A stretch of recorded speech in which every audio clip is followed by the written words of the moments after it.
Hello! Petite réflexion sur les débats politiques et la participation citoyenne. Lundi, j'ai eu la chance de pouvoir animer le débat préélectoral à Genappe pour cause de désistement du journaliste qui devait le faire parce qu'il était malade. Et donc les organisateurs m'ont demandé un peu au pied levé de pouvoir animer ce débat et je l'ai fait avec beaucoup de bonheur. Et je les en remercie parce que c'était vraiment extrêmement intéressant. Et j'avais envie de donner une petite réflexion à partir de ça, de donner mon point de vue en fait. Et un point de vue, c'est toujours une vue à partir d'un point, comme disait Bourdieu. Moi, mon point de vue, c'était donc celui de quelqu'un qui est sur scène et qui voyait l'ensemble du public. Et voilà, j'avais quelques réflexions par rapport à ça. Euh, Parce que je me suis demandé à plusieurs moments, honnêtement, à quoi pouvait servir ce débat. Alors ça peut paraître un peu bizarre de dire ça, puisque je l'ai animé. Je voudrais pas que ça semble comme si j'étais en train de cracher dans la soupe alors que j'avais animé le débat. Donc j'étais vraiment heureux de l'avoir fait. Mais je pense qu'on peut se poser cette question, et je vais expliquer pourquoi. En connaissant pas mal de monde à Genève, j'avais l'impression, donc voyant le public de face, j'avais l'impression que je pouvais identifier facilement les différents groupes politiques dans la salle. Et que finalement, la salle était composée de ces groupes politiques. Il y avait plutôt le groupe Créons Demain, donc d'inspiration écolo, divisé en deux groupes, hein, certains devant, d'autres au milieu. Il y avait le groupe Plus, donc d'inspiration socialiste, plutôt derrière, le groupe MRCDH au milieu, et puis certains étaient derrière aussi. Il y avait le groupe Ensemble, qui était plutôt devant, à ma droite.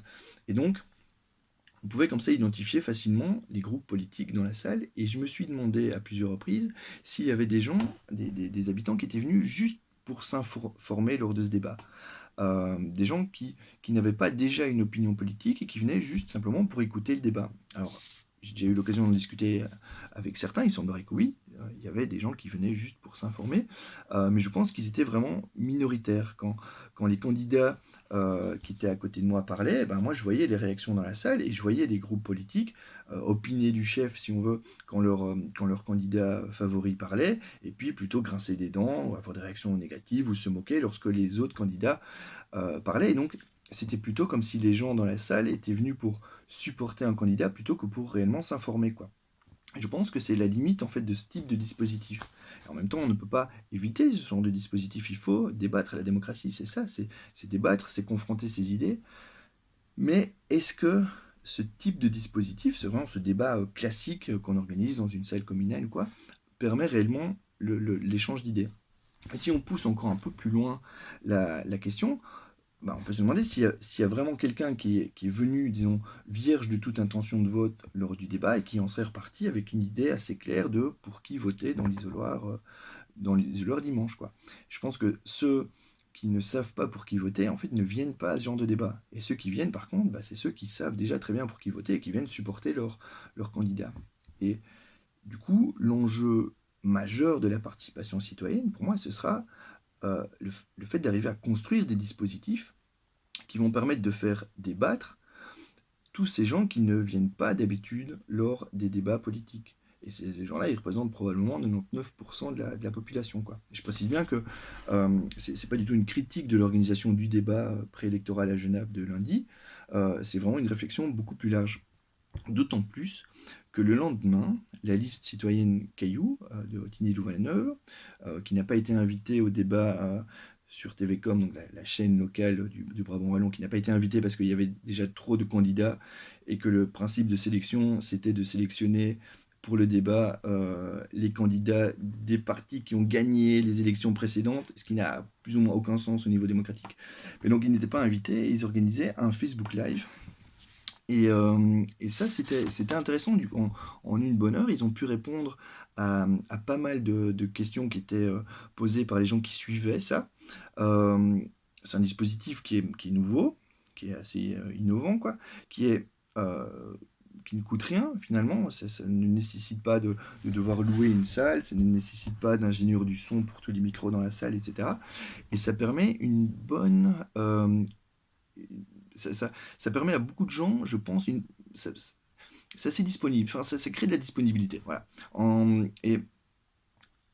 Typiquement, un des problèmes de la participation citoyenne, c'est d'arriver donc à faire en sorte que tout le monde puisse participer. Bon, ça, c'est évident. Typiquement, si on fait des débats à 19h, pour les parents, c'est compliqué parce que 19 h, c'est l'heure du bain, c'est l'heure du souper, c'est l'heure de la mise au lit, etc. Tous les parents connaissent ça, quoi. Et du coup, bon, pour des parents, pour un couple, c'est encore plus ou moins gérable. Il faut s'organiser, il faut savoir qui va au débat et qui n'y va pas. Mais pour des parents qui sont seuls, des parents célibataires, c'est du coup quasi impossible. Et donc, ils sont exclus de fait de ce genre de débat qui se donne à 19 h, 20 h, parce qu'ils doivent bien s'occuper de leurs enfants, quoi. Et là, très concrètement, ce débat, ce Facebook Live de Caillou où plein de gens participaient, et dont moi, bah, j'ai pu le suivre tout en faisant le souper pour mes enfants parce que pour la petite histoire comme ça, vous savez tout, le mardi, ma femme travaille plus tard et donc du coup, je gère le souper, quoi. Si ce débat avait eu lieu en chair et en os, quelque part, même près de chez moi, j'aurais simplement pas pu y aller, pas pu y participer. Là, j'ai pu, quoi. Et donc, je suis vraiment convaincu qu'il y a une réflexion fondamentale à avoir sur les aspects purement communication et organisation de la participation citoyenne. Et ça, c'est une réflexion que je ne retrouve pas vraiment, enfin pas assez, dans beaucoup de partis qui se disent citoyens à l'heure actuelle, hein. C'est facile évidemment de dire, oui, nous on va tenir compte de l'avis des citoyens. Cool, super, mais comment? Ok, parce que on voit que les dispositifs actuels fonctionnent pas tout à fait bien, que ce soit les consultations, les concertations, les commissions, etc. C'est un peu toujours les mêmes personnes, finalement, il y a peu de personnes et c'est un peu toujours les mêmes. On connaît tous ces réunions au niveau local où il y a 6 personnes et en plus c'est toujours les mêmes. Et donc, il y a un réel enjeu quant au nombre de personnes qu'un processus participatif arrive à impliquer, quoi. Et j'ai déjà eu l'occasion de l'écrire plusieurs fois. Un parti, je pense, peut vraiment se dire citoyen s'il arrive à faire en sorte que l'ensemble de la population qui le concerne, que ce soit la population d'une commune, si c'est un parti communal, ou de la province, de la région, etc., que l'ensemble de la population concernée puisse jouer son rôle de citoyen. Et donc, il y a des choses concrètes à mettre en place, vraiment des dispositifs participatifs concrets à construire, quoi. Je pense que la technologie, Internet, par exemple, ça peut être un élément important, même si ça, c'est pas la seule solution. Mais donc là, il y a vraiment un immense chantier à construire au niveau de la participation citoyenne pour que cette volonté qui est hyper présente à l'heure actuelle d'impliquer les citoyens dans les processus décisionnels, bah, elle puisse se concrétiser dans des dispositifs concrets, parce que sinon, ça restera juste des belles intentions, quoi. Donc voilà. Si vous avez des idées concrètes par rapport à ça, eh ben, on en discute en commentaire, ici en dessous, comme on dit. Et merci pour votre attention.